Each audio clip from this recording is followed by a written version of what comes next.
This is Brooke Booth, life coach at brookeboothcoaching.com. I'm going to give a quick little video about language because language really matters. And as a coach, I'm absolutely fascinated with how people use language when they talk about their mixed faith marriage, their faith transition, because it's never just semantics, in my opinion. How you think about things impacts how you feel. How you feel drives your actions.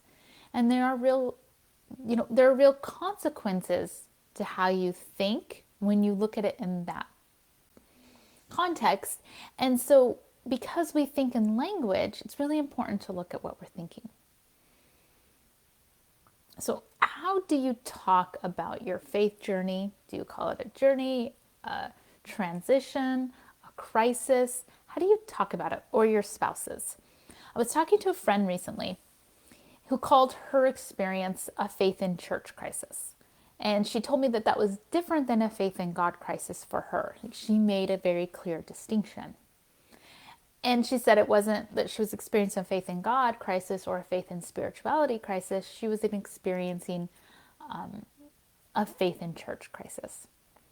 And I was fascinated by her very careful and precise use of language. She liked this choice. Using this language helped her feel more at peace. It helped her be more clear with herself and with others what she was experiencing. Now, me personally, I tend to use the term faith transition. And I did this very much on purpose early on because I had heard the term faith crisis predominantly, but I didn't adopt that in my language because I didn't feel like I was in crisis. I called it a faith transition because it felt more accurate and more gentle. And most importantly, it helped me feel empowered and in charge so then I can act from empowerment and control and gentleness.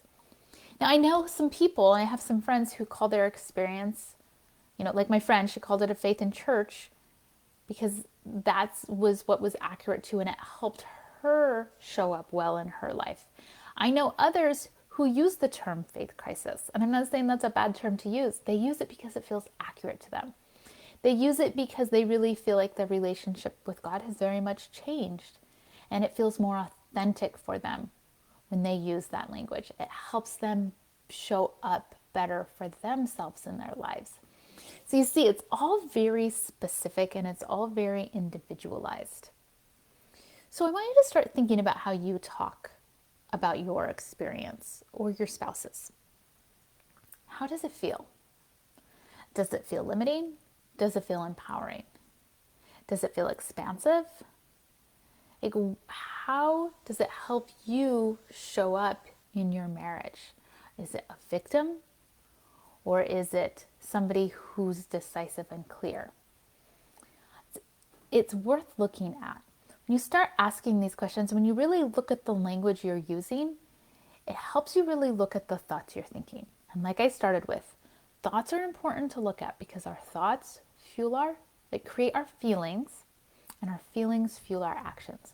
And the actions that we take in our marriage create the results that we experience in our marriage. So if you're not liking the results you're creating in your marriage, I would look very, very closely at the language you're using.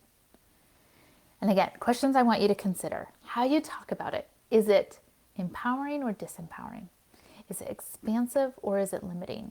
Is it freeing or does it only compound you feeling stuck? If you're feeling stuck, if you're feeling disempowered, if you're feeling like a victim, I would look so closely at the language you're using to talk about your faith transition or your spouse's faith transition and see if maybe the solution is much simpler than you realize.